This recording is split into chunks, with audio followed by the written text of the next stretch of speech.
நீதி கட்சியில் இருந்து தந்தை பெரியாரில் இருந்து பேரறிஞர் அண்ணாவில் இருந்து தலைவர் கலைஞர் இன்று எங்களுடைய முதலமைச்சர் வரை இதற்காகவே தன் வாழ்க்கையை அர்ப்பணித்துக் கொண்டவர்கள்.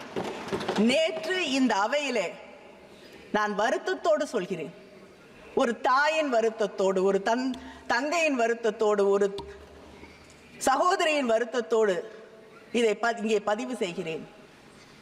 இங்கே இருக்கக்கூடிய இந்த அவையிலே a member of parliament இன்னொருவரை பார்த்து கேள்வி கேட்கிறார், உனக்கு உன் ஜாதி என்ன என்று தெரியாது என்று. அந்த ஜாதி என்று என்ன என்று தெரிந்து கொள்வதிலே என்ன பெருமை இருக்கிறது என்று எனக்கு தெரியவில்லை. ஜாதி அற்றவனாக வாழ்வதில் தான் பெருமை இருக்கிறது என்பதுதான் திராவிட இயக்கத்தின் கொள்கை. அதைவிட வருத்தப்படக்கூடிய விஷயம் என்னவென்றால் அந்த பேச்சை ஆதரித்து பாராட்டி இந்த நாட்டின் பிரதமர் பேசுகிறார்.